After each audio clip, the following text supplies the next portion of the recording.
Assalamualaikum warahmatullahi wabarakatuh. Waalaikumsalam warahmatullahi wabarakatuh. Apa kabar sahabat di Khaira TV semua?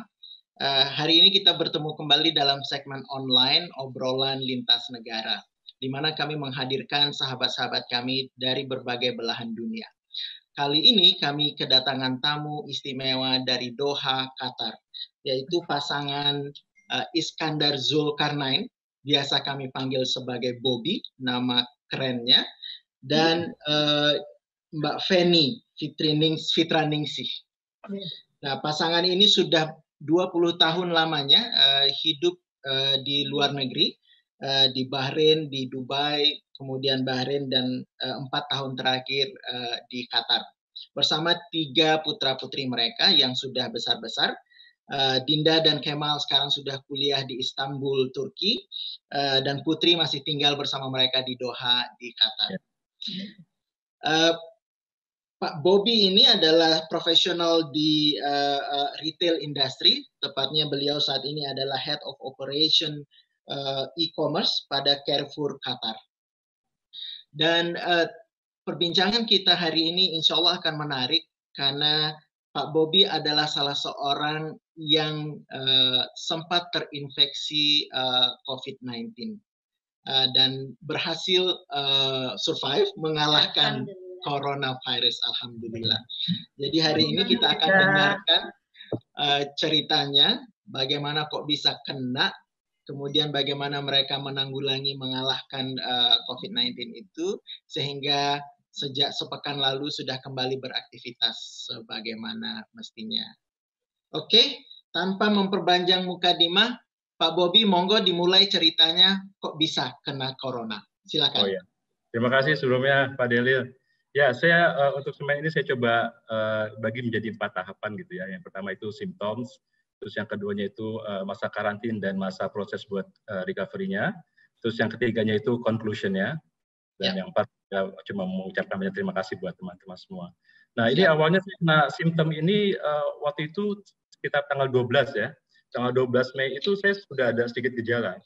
Gejala awal itu normal, maksudnya cuma saya merasa agak letih gitu kan. Dan saya pikir ini mungkin cuma masalah kecapean kerja aja gitu.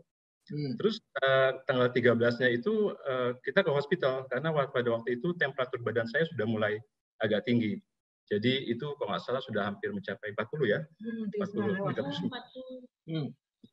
Terus akhirnya kita coba ke hospital, tapi saya tetap ada keyakinan ini bukan COVID sepertinya. Karena tuh simptomnya cuma ini aja, fever aja gitu loh. Sedangkan yang saya tahu kan kalau COVID itu biasanya ada batuk, terus mungkin ada simptom yang lainnya, tapi gejala waktu itu saya cuma merasakan tuh fever aja gitu.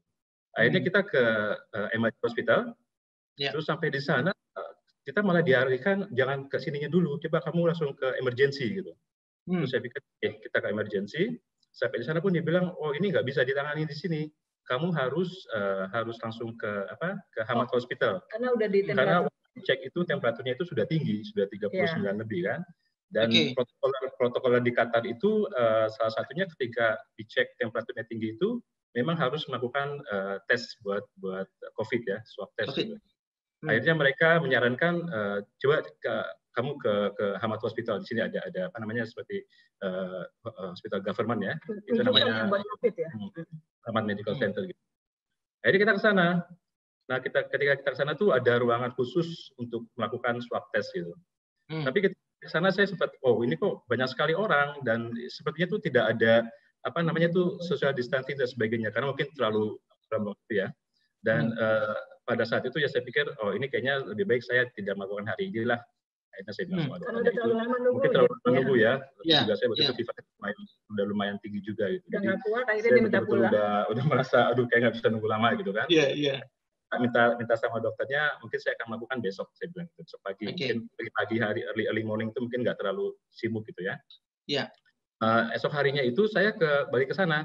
Tapi kesalahan saya adalah sebelum saya ke sana itu saya minum ini paracetamol. Jadi ketika saya minum paracetamol itu otomatis temperatur tubuh saya jadinya normal. Turun. Nah, ketika saya sampai di hospital itu dan akan melakukan tes, dia bilang ini temperatur tubuh kamu 36 normal. Nggak perlu. Jadi nggak perlu melakukan tes gitu. Jadi ada protokol tertentu lah gitu kan. Iya. Tapi tadi saya minum Panadol, saya minum paracetamol. Terus dia bilang, tapi ya kamu nggak ada simptomnya, jadi kita nggak bisa melakukan tes, dia bilang gitu. Betul. Akhirnya ya dengan berat hati kita pulang, kita kembali ke rumah gitu. Tapi di perjalanan kita ragu karena panasnya ini kan naik lagi kan. Naik lagi.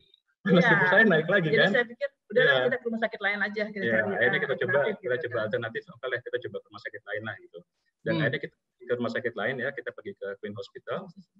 Terus setelah itu ya mereka juga pertama-tama mereka bilang ini sebenarnya ini nggak bisa dites di sini gitu, tapi saya insist sama dokternya, tolonglah, saya yakin ini COVID gitu, mungkin kemungkinan ini saya kena type gitu. Terus akhirnya ya mereka ambil tindakan, saya dites darah, diambil blood testnya. Setelah itu ya normal, maksudnya ya dia cuma bilang nanti kita kasih tahu hasil darahnya, terus ya nggak dikasih apa-apa, cuma dia bilang kalau seandainya kamu kena fever gitu, minum paracetamol aja gitu. Terus malam harinya itu besoknya ya? Iya, naik tinggi lagi terus. Terus tetap temperatur saya tuh naik terus kan? Terus naik, kalau saya tinggi saya ambil paracetamol, terus setelah berapa lama naik lagi. 4 jam itu saya kasih Panadol, kalau enggak naik tinggi lagi. Dan setelah hasil tes darahnya itu keluar, dan saya di situ juga yakin saya nggak kena COVID nih, karena dari tes darahnya itu cuma diberitahu kalau saya itu kekurangan vitamin D dan tidak indikasi terkena virus. Gitu. Jadi ada indikasi terkena virus. Jadi saya semakin yakin ini bukan COVID, mungkin ini cuma tifus biasa gitu. Ya, jadi saya cuma ini aja, kalau ada panas atau lagi tingginya saya bilang, dokter kok aneh ya, saya bilang ini saya kasih Panadol udah beberapa hari tapi nggak turun-turun, jadi saya SMS terus sama dokternya. Terus dokternya bilang gini, oke, coba kamu beli ini deh obat antibiotik katanya. Jadi malam-malam tuh 12 malam saya nyari apotek, gimana apotek jam segini buka, kamu ke apotek ini coba gitu kan, udah. Ternyata alhamdulillah masih buka, saya dapat antibiotiknya, saya coba minum. Alhamdulillah turun kan, saya pikir setelah minum antibiotik tuh udah turun normal lagi, ternyata enggak. Terus naik lagi, naik turun lagi gitu kan. Tapi saya bilang ini kayaknya udah nggak beres nih kalau naik turun udah hampir 12 hari berapa ya? Udah seminggu lah ya lebih di rumah. Dari sejak tanggal 13 itu sampai dengan hasil tes darahnya itu keluar ya, tanggal berapa? 14-15 gitu. Dan setelah itu saya mulai mulai ragu tuh, kok hasilnya nggak ada, maksudnya simptom saya tetap sama dengan fever yang tinggi, demam yang tinggi, dan mulai ada batuk, mulai ada coughing sedikit gitu kan, tidak coughingnya berat gitu. Tidak continue tapi udah mulai. Akhirnya dokternya kita komunikasikan sama dokternya, terus dokternya bilang sebaiknya kamu tes COVID, dia bilang gitu. Jadi untuk buat memastikan, jadi sebaiknya kamu tes COVID gitu. Akhirnya terus dia sarankan juga udah stop juga pakai antibiotiknya, jangan dilanjutkan, dan kamu harus tes COVID. Jadi akhirnya sampai tanggal 19. Jadi tanggal 14 sampai tanggal 19 itu tahapan itu ya menurut saya itu ya berat sekali ya. Jadi dari pengalaman saya itu sebaiknya jangan seperti saya gitu loh. Karena saya selalu bilang ini bukan COVID gitu kan. Salah satunya itu juga dari berita-berita yang saya dengar, saya juga ketakutan juga kan. Ada perasaan juga gitu. Saya pikir aduh ini kalau COVID gimana gitu loh. Kalau saya di karantina gimana dengan keluarga saya, gimana, banyak pikiran seperti itulah. Saya tetap berprinsip tuh ini bukan COVID, ini sepertinya cuma tipus aja gitu. Enggak, soalnya juga pernah kita telepon ibu mertua ya, telepon, Bu, ini kok kayak gini. Oh itu enggak kan, itu tifus kayak. Dia dulu pernah kayak gitu. Saya juga pernah persis banget kayak gitu. Turun itu enggak bukan itu katanya. Itu tifus kali gitu. Jadi kita minum obat lagi, Panadol lagi gitu kan. Iya. Nggak turun-turun, naik turun terus. Akhirnya bingung juga saya, akhirnya bilang sama dokter, gimana ini gitu kan, perlu tes swab nggak? Ya udah kamu besok tes swab aja. Akhirnya tanggal 14-nya saya bawa suami ke itu. Tanggal 19 ya. Tanggal 19 kita ke Doha Hospital. Terus sampai juga dia bilang, jadi gini ada 2 option. Option pertama kalau seandainya mau kita bawa pakai ambulans, jadi saya mau dibawa ke ini di Qatar ini ada beberapa rumah sakit rujukan untuk melakukan swab test gitu kan. Akhirnya kalau mau kita antar pakai ambulans atau mau pergi ke sana sendiri gitu kan.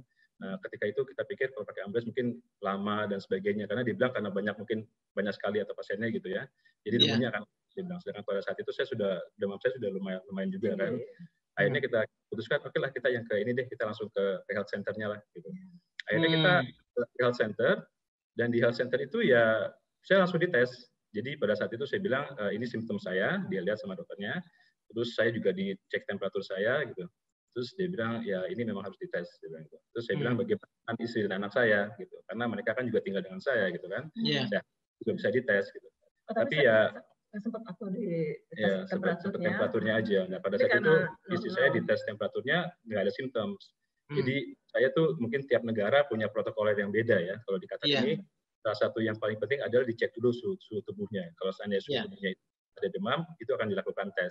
Tapi kalau misalnya suhu tubuhnya itu normal, mungkin mereka tidak akan melakukan tes gitu. Nah, saat itu lakukan tes, saya tes normal, swab test gitu. Dan pada saat itu mereka sudah bilang, seandainya kamu positif, kamu mau karantina di rumah atau mau karantina di fasilitas yang ada di pemerintahan Qatar gitu kan. Saya putuskan sebaiknya saya karantina di rumah aja gitu. Dengan apa namanya pertimbangan mungkin saya bisa lebih diperhatikan dari istri saya gitu kan. Jadi lebih banyak bisa diperhatikannya lah. Kemungkinan kalau di luar fasilitas karantina pemerintah itu mungkin agak kesulitan ya. Mungkin kan masih dibatasi, pengunjungnya dibatasi, terus juga untuk sosial interaksinya juga mungkin dibatasi gitu kan. Akhirnya putusan untuk karantina di rumah gitu. Dan dia bilang jadi memang harus langsung dipisah antara suami istri anak, harus masing-masing di ruangannya sendiri-sendiri, kamar mandinya sendiri-sendiri, nggak boleh campur. Dia bilang ya udah siap Bu, siap kata saya.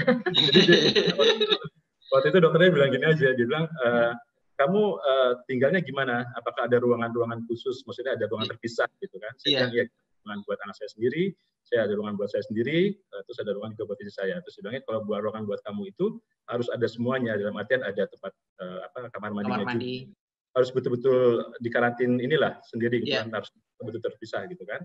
Terus juga dia saranin kalau seandainya kamu positif, semua buat keperluan makan seperti piring dan sebagainya, utensilnya itu kalau bisa pakai yang disposable aja gitu, atau terpisah atau dalam artian jadi kita memang betul-betul harus dipisahkan lah dari semuanya itu kan. Dan waktu itu saya bilang ya kita ada fasilitas seperti itu di rumah, jadi ya dia nggak keberatan untuk saya ambil self karantina. Dan sehari kemudian hasil tes saya keluar. Dan tadi yang saya sebutkan sebelumnya itu di Qatar ini ada aplikasi namanya Ehteras. Jadi semua wajib residen Qatar residen itu harus punya Ehteras ini. Itu mandatory. Jadi Ehteras itu dia aplikasi yang ada dia pakai color code ya.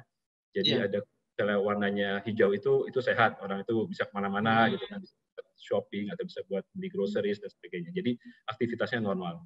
Terus untuk yang grey itu yang suspect. Jadi kalau seandainya itu kita dan satu lagi itu yellow. Kalau yellow itu mesti under karantin. Dan yang ketiga itu red. Kalau red itu sudah positif. Dan buat protokol di Qatar ini cuma yang hijau aja yang boleh.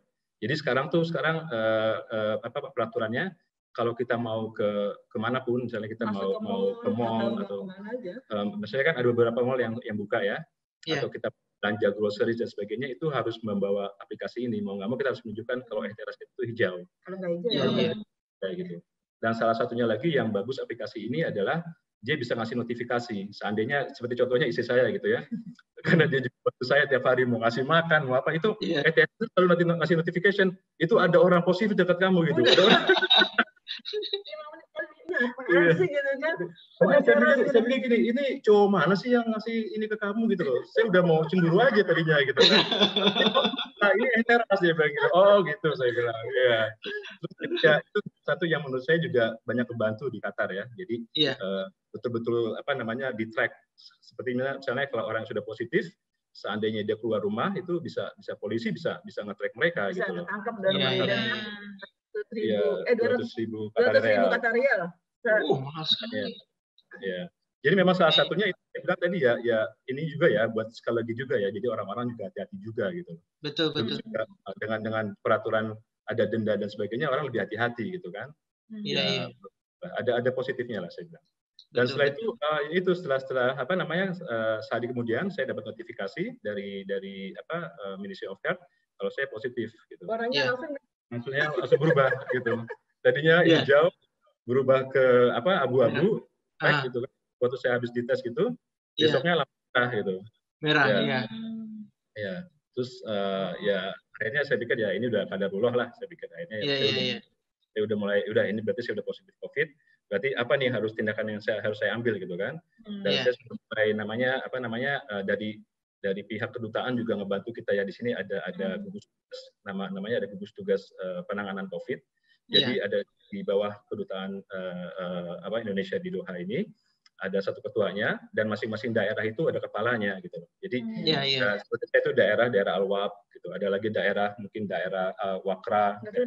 Kita Al-Wab ya, jadi masing-masing daerah itu ada kepalanya, dan kita komunikasi lewat WhatsApp grupnya gitu. Dan ketika saya positif itu ya mereka tahu ya saya positif gitu kan.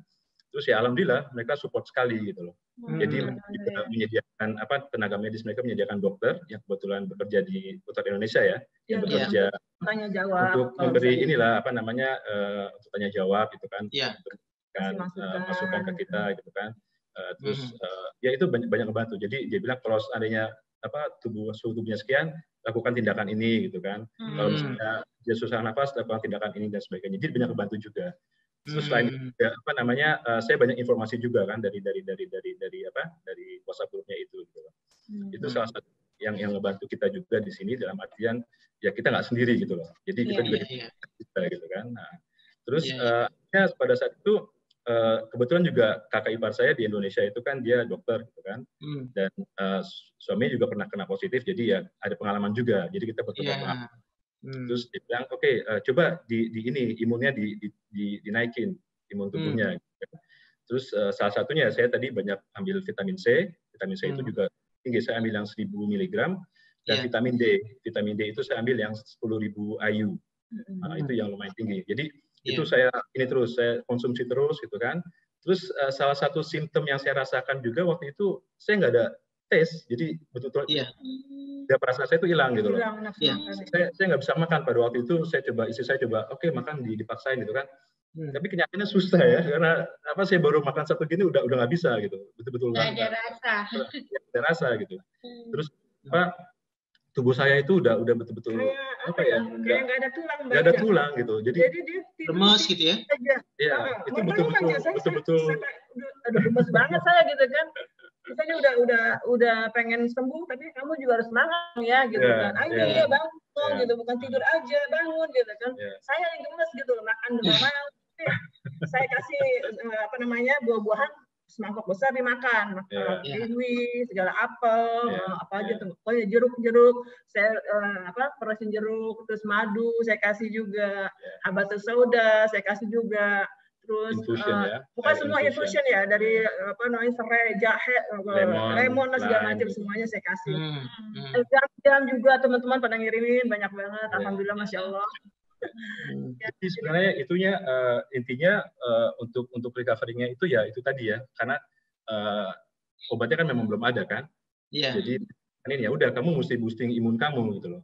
Dan salah satu untuk naikin imun tubuh itu ya yang kita lakukan ya tadi vitamin C, vitamin D. Juga pagi hari saya tuh ke atas buat sunbathing. Jadi saya sunbathing, berjemur juga gitu kan. Karena udah mulai ada rasa sesak ya. Jadinya disuruh olahraga sama dokter-dokter sini gerakin badan untuk gerakin badan tuh sambil diketuk-ketuk dadanya biar lancar lagi gitu kan. Terus juga waktu itu buat pusing juga saya banyak minum ya, itu penting sekali tuh. Minum tuh penting sekali. Saya sampai mungkin hampir dan minumnya juga air hangat ya, saya kasih terus air hangat banyak. Terus satunya air yang saya nggak tahu kalau ini sudah melalui penelitian medis, tapi kalau saya baca itu air yang alkalin yang pH-nya itu di atas 7,5 ya.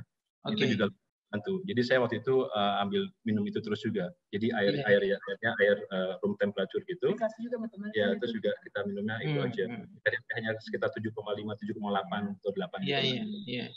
Madu itu masya Allah bantu juga ya, madu untuk boosting inilah tubuh. kita ikhtiar dengan berbagai macam yang sama ada gitu ya. Yang disunahkan Rasul tuh semuanya kita kerjain lah gitu. Ikhtiar lah itu bagian dari ikhtiar kita. Tapi ya salah satu kita itu di samping itu juga kita mesti think positif gitu ya. Saya pada waktu itu saya langsung tutup semua WhatsApp saya, berita-berita yang menurut saya nggak perlu itu saya tutup semua. Saya nggak mau baca. Pikiran saya cuma satu pada situ, gimana caranya saya sembuh gitu loh.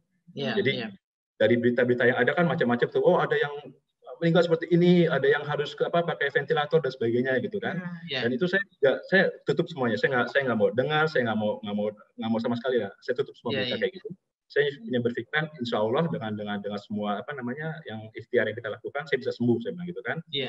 Itu juga dari teman-teman, support dari teman-teman juga itu ngebantu sekali ya. Itu sampai saya tuh merasa, aduh ini kalau seandainya kalau sakit seperti ini, ada support seperti ini dari teman-teman seperti itu, kayaknya semangat sekali gitu kan. Langsung ini harus sembuh, insya Allah harus sembuh gitu kan. Iya, jadi sempat berapa minggu ya, sempat berapa minggu tuh saya kan nggak kasih kabar ke teman-teman gitu kan, saya coba sendiri lah ya di rumah.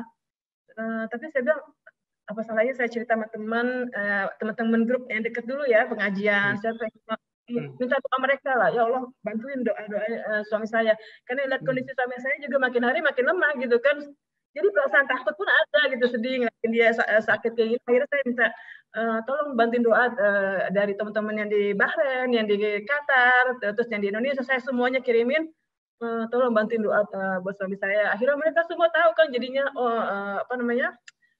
suami saya kena COVID, jadinya terus mereka tanya apa bisa dibantu gitu kan. Terus tanyain kabar saya, gimana kabarnya Mbak. Kebetulan karena saya udah agak lelah gitu ya, udah kurang lebih seminggu, saya agak capek, sempat demam juga. Saya cuma bilang, saya hari ini sempat demam, jadi saya pikir, ya udahlah, saya udah menyatakan diri saya ini kena juga gitu, walaupun nggak kena, belum positif. Saya pikir, sudahlah, apa yang diminum suami saya juga minum gitu kan. Apa yang dia makan, saya juga makan biar saya sehat gitu kan. Karena terus saya udah masak, udah sekuat tenaga, tapi dia juga nggak mau makan, jadi kan lagi mana nih gitu kan, aku juga nggak mau kan. Kayak gini Mbak, gini kalau emang lagi demam nggak usah deh masak katanya. Mulai sekarang kita yang masakin. Masya Allah itu semuanya teman-teman gantian. Tiap hari ngirimin makanan, digantungin di depan pintu. Hari ini siapa gantung Mbak, saya di depan pintu. Saya cuma dari dalam ngeliat yang ngirimin siapa, saya cuma nangis.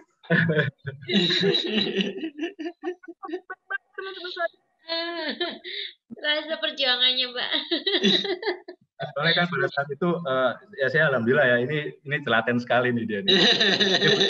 Saya tiap hari itu berapa jam kemudian gini, ayo tes ininya temperaturnya berapa? Udah. Setiap sejam tuh saya datang ke dia, saya tes ya gitu kan.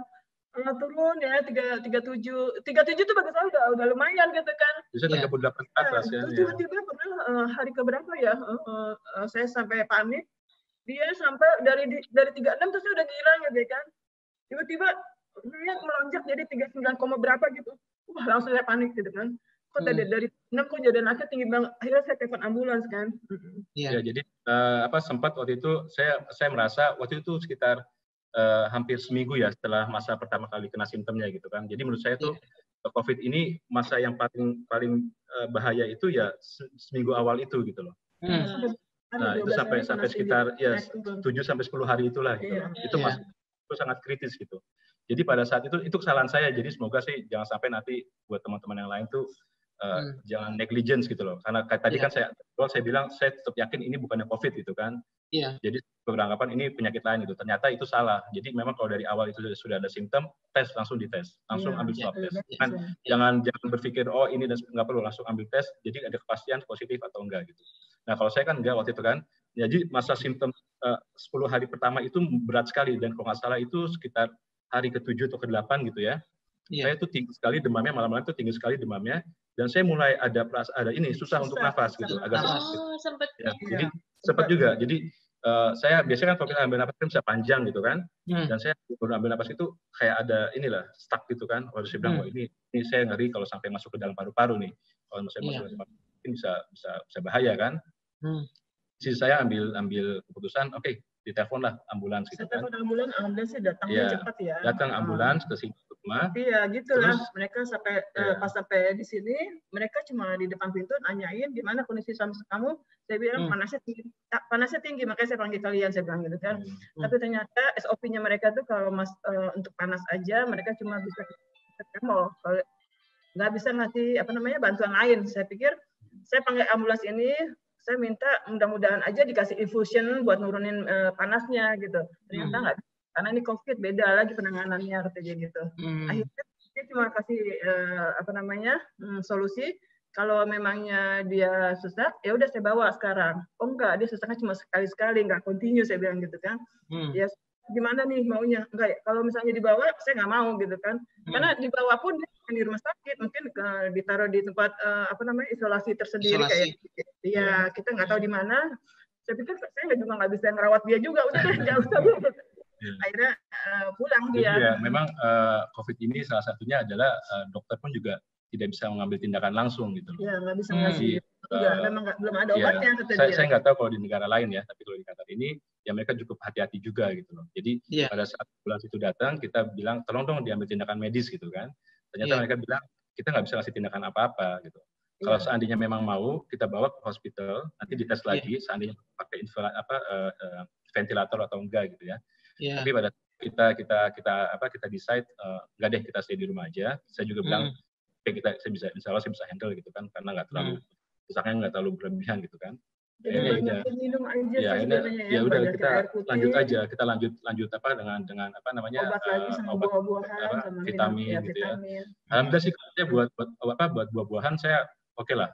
Waktu itu kita banyak. Jadi setiap hari tuh buah-buahan tuh penuh satu bowl gitu setiap pagi sama sore saya kasih.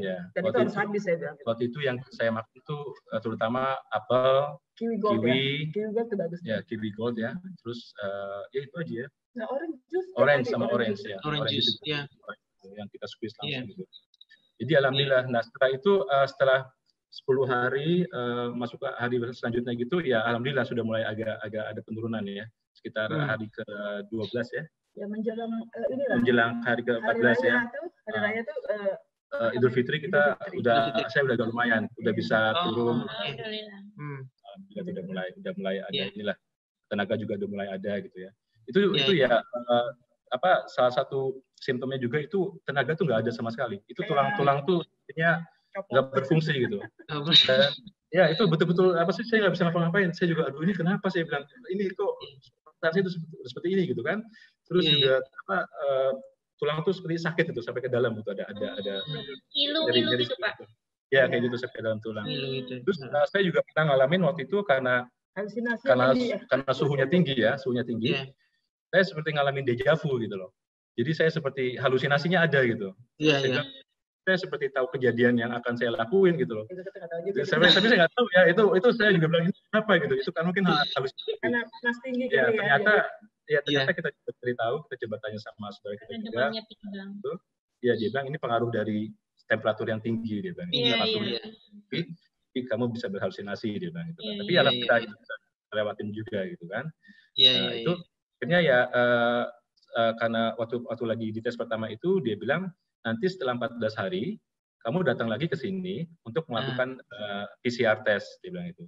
Jadi pada saat itu pada saat saya dites pertama kali itu saya dikasih surat gitu kan. Terus nanti setelah 14 hari kamu datang kembali untuk PCR test. Jadi PCR test itu mengetahui apakah sudah sembuh atau enggak gitu kan. Nah, terus ternyata di antara timing itu ada ini baru, ada protokol baru gitu loh. Jadi pemerintah Qatar mengatakan tidak perlu melakukan PCR test, tapi lanjut 7 hari perpanjang masa karantin gitu loh. Jadi ketika 14 hari itu saya kembali ke hospitalnya itu, dokternya bilang, oke, ini kamu sudah 14 hari masa inkubasi sudah selesai, masa karantina sudah selesai kan, tapi kamu harus lagi 7 hari dia bilang. Nanti setelah 7 hari baru kamu datang ke sini lagi gitu.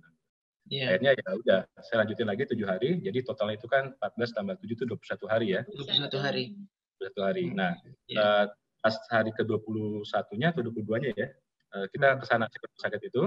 Terus alhamdulillah saya itu udah oke, udah normal. Jadi suhu saya udah normal, saya udah mulai makan biasa, batuk-batuk juga udah kurang gitu kan. Pas saya ke sana saya bilang ini saya sudah selesai masa ininya. Teras saya tapi masih merah saya bilang gitu kan. Terus dia bilang oke, saya cuma dites suhu tubuh saya. Terus saya yakinkan dokternya kalau saya itu sudah oke, kondisi saya sudah normal, saya sudah bisa beraktivitas dan sebagainya. Terus dia bilang oke, kamu udah oke, dikasih surat bebas COVID gitu. Di sini ada suratnya gitu kan. Jadi COVID-19 free letter lah seperti itu. Terus dapat ijazah loh itu. Kiranya minta kupon ketemu. Saya waktu dapat surat itu saya sampai alhamdulillah. Kayak rasa dapat ijazah ya kali ya. Kayak dapat ijazah gitu kan. Seneng Ya kita ini ya apa namanya bersyukur ya, maksudnya bersyukurnya awal Juni nih ya Pak ya.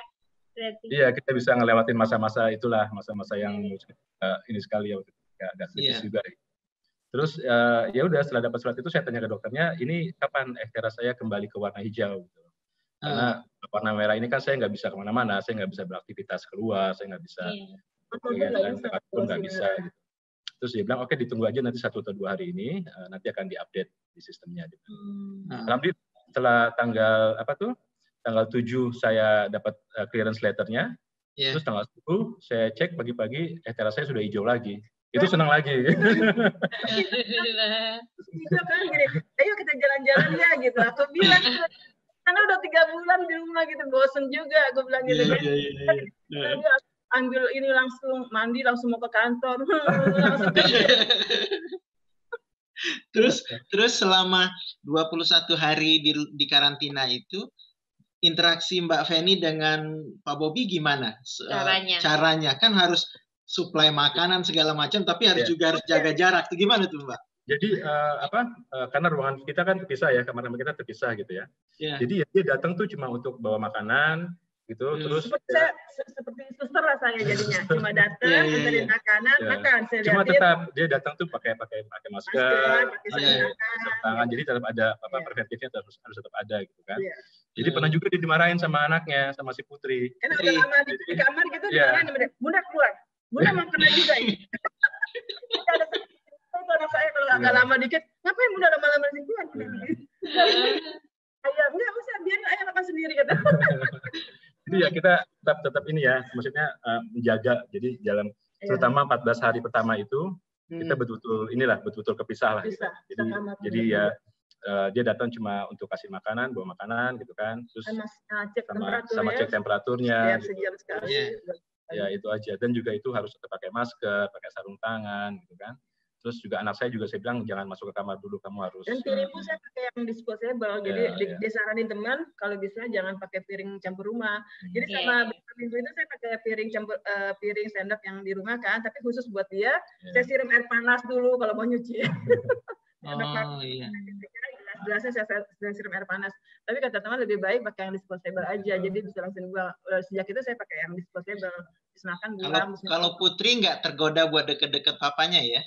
Paling takut. Jadi 21 hari nggak? Jadi 21 hari sama sekali nggak ketemu. Mau masuk, dia cuma dari itu dia cuma gini, ayah how are you katanya gitu. Terus suka ini aja, kadang suka message aja gitu. Iya, dia cuma SMS. Kita WhatsApp-an gitu, Dede gimana? Terus kan, jadi mereka cuma ayah how are you doing? Terus gimana? Dia di kamar, benar-benar takut dia, gini di kamar aja bagus juga sih. Itu pengalaman dari mulai simptomnya sampai kita recovery-nya gitu ya. Jadi ya menurut saya tuh buat conclusion-nya itu ya pertama ini ketetapan Allah ya, kita harus terima lah gitu. Kita harus nuzul sama Allah kalau ini ya memang ketetapan dia gitu kan. Terus yang kedua itu penyakit ini bukan penyakit aib gitu loh. Karena saya banyak ada walaupun di sini ya dikata gitu saya berpikiran ada beberapa orang tuh yang takut gitu loh. Takut kalau dia ditutupi gitu loh. Jadi takutnya nanti saya positif nih, nanti teman-teman nggak ada yang mau dekat saya nih, nanti saya ya. Kalau saya enggak, itu salah. Justru seharusnya ya kita memang sudah kena, ini udah ketetapan Allah. Oke, sekarang gimana caranya kita sembuh gitu kan? Gimana caranya kita sembuh? Salah satunya itu tadi support dari teman-teman tuh juga pengaruh sekali gitu kan. Doa-doa mereka gitu kan. Jadi ya sudah, kalau memang sudah ketetapan Allah seperti ini kita terima, terus kita ya husnuzon sama Allah, kita bilang ya udah saya terima. Kalau kita yakin ini insya Allah kita bisa sembuh ya. Aku selalu bilang, ya sembuh ya, insya Allah sembuh ya. Insya Allah, alhamdulillah dibantu semuanya sama Allah, diberi kemudahan semuanya sama Allah, jalannya Masya Allah, ada aja ya. Terus yang berikutnya itu ya tadi yang saya alami tadi, jadi jangan menunggu gitu loh. Kalau kesalahan saya yang pertama itu tadi kan, saya menunggu kan, saya berpikiran, ini bukan COVID gitu loh. Ini cuma biasa, mungkin cuma flu atau cuma tipes dan sebagainya. Tapi itu salah gitu. Jadi sebaiknya tuh setelah ada simptom, sebaiknya harus segera di tes gitu kan. Jadi untuk menghindari, karena yang saya tahu juga setiap orang itu punya simptom yang beda gitu. Iya, imun tubuhnya beda kan. Saya mungkin saya alhamdulillah imun tubuh saya masih alhamdulillah masih bagus gitu sih. Selama 5 hari 7 hari pertama tuh saya bisa bertahan gitu loh. Terus ada mungkin orang yang tidak sama kan. Seperti teman saya juga, saya punya teman di sini, teman kantor juga, simptomnya dia beda, dia cuma batuk-batuk aja, dia nggak punya fever gitu. Oke. Jadi, tiap orang tuh punya simptom yang beda gitu. Jadi ya itu tadi masalahnya COVID ini salah satu virus yang mungkin masih baru ya, kita nggak tahu ya seperti apa virusnya gitu. Tapi salah satunya untuk menghindarinya ya, kalau ada simptom ya jangan langsung dites gitu loh. Gunakan gitu. Terus sebelum terkonfirmasi berarti kita asumsinya kita COVID gitu aja ya. Jangan denial gitu ya, jangan deny ini nggak COVID gitu. Jangan pengalamannya masa-masa lalu, kayaknya sama nih simptomnya kayak dulu tipes gitu. Iya betul. Itu penting sekali tuh, karena itu akan menentukan kecepatan tindakan kan ya. Penanganannya betul. Iya. Betul. Itu juga salah satunya juga ya, konklusinya itu ketika saya ke rumah sakit itu, jadi ada beberapa pertanyaan dari dokternya ya ketika saya mau dites gitu kan. Selain dari pertanyaan normal ya, jadi ada pertanyaan yang masalah ke medical gitu kan. Ya, penyakit. Jadi dia tanya, kamu ada penyakit apa gitu? Bawaan nggak? Misalnya diabetik atau jantung atau blood pressure gitu kan. Terus saya bilang saya nggak ada, alhamdulillah. Terus salah satu pertanyaan juga, kamu ngerokok nggak? Gitu kan. Itu juga penting. Jadi kemungkinan ada tindakan lain ya kalau buat perokok gitu ya. Terus saya bilang alhamdulillah juga tidak ngerokok gitu kan. Jadi jadi dari kesimpulan saya tuh dari semuanya itu salah satunya adalah jangan sampai virus ini masuk ke paru-paru gitu loh.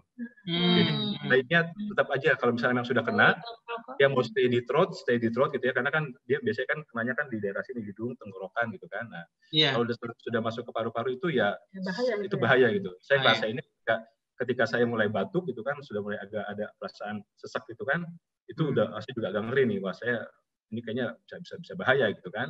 Tapi alhamdulillah saya ini terus saya coba boosting imun saya terus gitu kan. Nah, mungkin buat teman-teman yang lain yang misalnya seandainya punya penyakit lain atau apa gitu ya, tindakannya harus segera lah, jangan ditunggu gitu kan. Jujur ya, sejarah sakitnya yang dulu mungkin diceritakan ke dokter lebih baik. Ada teman yang mungkin nggak ceritakan kronologis kejadian yang namanya, akhirnya lewat jadinya. Iya. Tapi dia nggak bisa bertahan dia. Iya, karena itu penting juga ya, riwayat penyakit yang lama harus dijelasin juga ke dokter. Terus konklusi yang lainnya juga tiap negara itu punya penanganan yang beda gitu ya. Jadi yang saya ceritakan di sini adalah pengalaman saya di Qatar gitu kan. Kemungkinan di negara lain tuh beda, ada pengalaman ada protokol yang berbeda gitu kan. Tapi ya yang saya alami itu ya di Qatar protokolnya seperti ini gitu. Dalam artian ya ada aplikasinya, terus kalau mau dites itu harus ada simptomnya dan sebagainya. Terus salah satunya lagi adalah disiplin gitu loh. Disiplin dalam artian ya tadi. Jadi ya kalau sudah kena positif, udah kita positif, udah nih kita mau gimana sekarang nih? Mau sembuh gimana nih? Udah disiplin. Pagi-pagi bangun ke atas kita sunbathing. Udah sunbathing saya coba ketuk sini saya kan dada saya itu kan buat boosting imun. Terus minum vitamin, terus vitamin C, vitamin D, terus juga madu ya, terus infusion. Ya. Jadi disiplin itu juga sebenarnya ya kadang-kadang ada orang tuh yang sudah sakit tuh ya udahlah mau gimana gitu kan. Enggak, kita harus bangkit, harus bilang oke, saya mau sembuh nih, saya mau lawan gitu kan. Karena itu tadi penyakit ini belum ada obatnya. Obat, dan obatnya itu dari diri kita sendiri imun gitu. Tubuh kita yang harus kita boosting ya. Gitu. Kalau enggak bisa juga kalau virus ini. Ya, terus salah satu yang konklusi yang terakhir ya buat saya, think positif lah gitu. Jangan jadi kalau bisa tuh pada masa ketika kena udah kita udah kena, terus tutup semuanya. Jadi nggak perlu dengar berita macam-macam ini itu, dan di negara Brazil yang meninggal sekian itu ya. Itu kan bikin kita jadinya agak stres ya gitu. Saya juga sempat juga tuh bilang aduh ini saya kena positif nih, aduh nanti saya gimana ini. Tapi saya pikir oh enggak, udah ini harus ditutup, closing everything gitu kan. Udah saya nggak mau dengar berita seperti itu kan. Saya cuma mau dengar yang positif aja lah. Paling nggak kita ngaji atau dengerin ceramah-ceramah itu aja lah. Udah itu aja gitu aja. Kalau dengar berita yang itu menurut saya nantinya ya itu tadi lah, nggak balance kita. Jadi antara perasaan ada seperti ini, ada perasaan takut lagi gitu kan. Jadi alhamdulillah. Itu salah satu menurut saya itu yang harus. Kalau stres pun imun tubuh jadi tambah turun kan, bukan makin. Iya. Masya Allah.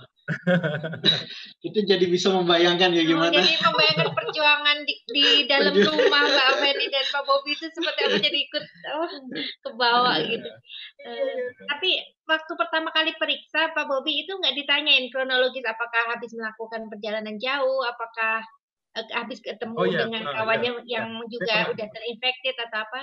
Ya, jadi ini juga ya tadi yang saya bilang tadi disiplin tadi itu salah satunya adalah kita juga harus ini. Saya jujur aja waktu saya kantor tuh saya sudah preventifnya sudah oke lah gitu. Jadi saya sudah pakai glove, saya pakai ini gitu kan. Saya juga jaga jarak gitu kan. Tapi ya who knows, kita nggak tahu siapa yang carrier-nya, siapa yang kita nggak tahu gitu kan. Dan sempat ada pertanyaan dari dokter juga, apakah kamu baru ada perjalanan dari luar, dia bilang gitu kan. Saya bilang enggak gitu kan. Kamu kerja di mana? Saya bilang saya kerja di Carrefour gitu kan. Oke. Kerjaan kamu seperti apa gitu loh. Saya bilang ya saya di dokter gitu kan. Dan interaksi saya tuh juga banyak gitu dengan orang-orang tuh. Saya nggak ingat lagi.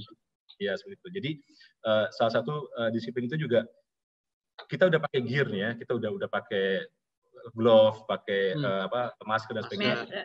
Berarti kita terhindar 100% gitu loh. Jadi ya kadang-kadang ya kita nggak tahu juga ya, namanya manusia, kita mungkin kebuka sedikit atau kita mungkin glove-nya baru kita ganti dan sebagainya, bisa jadi gitu kan. Jadi ya mungkin juga ada simptom dari temannya atau staff-staffnya kan banyak ya. Jadi sementara orang kerja di rumah, suami saya terus kerja juga ke kantor gitu. Saya juga heran ini nggak bisa kerja di rumah apa ya? Nggak bisa karena kerjanya kan pesanan yang melalui ini online, jadinya memang lagi penuh orderannya kan, jadi dia harus gitu kan.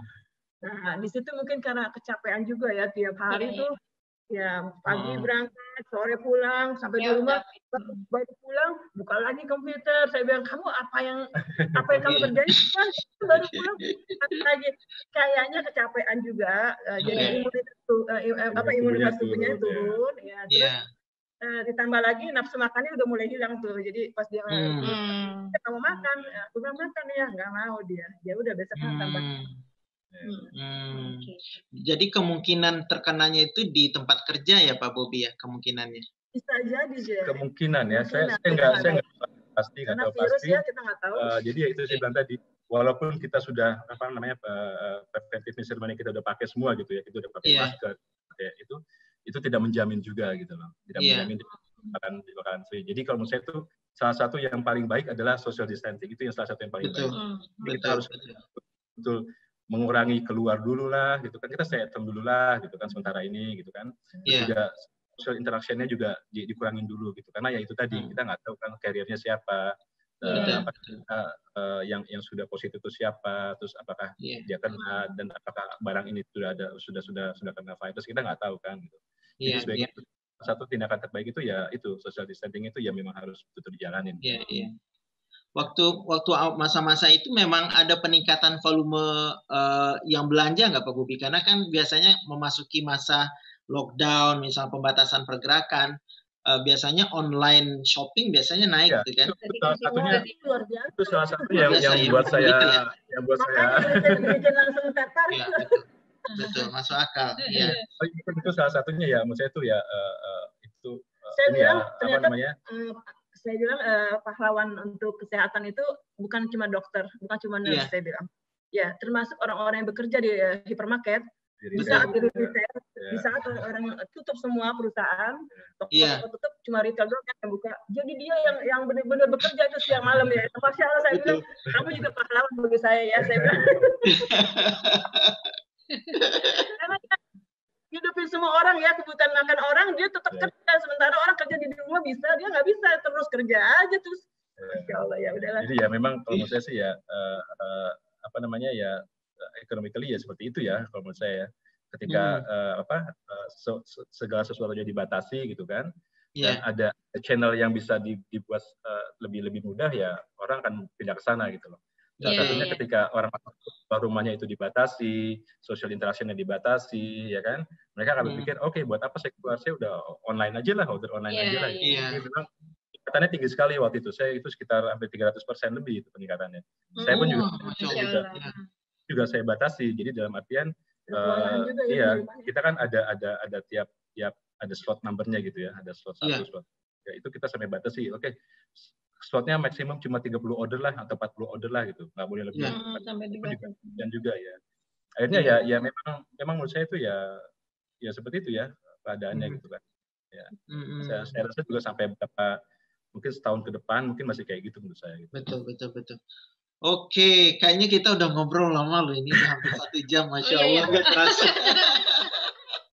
Tapi ceritanya luar biasa, kita juga bisa membayangkan banget bagaimana perjuangannya, dan kita nggak bisa membayangkan gimana perasaan Mbak Feni, Putri gitu ya, dalam masa-masa yang tenang sebentar tidak pasti gitu loh ya, Masya Allah, luar biasa. Ujian itu ada hikmahnya, Insya Allah.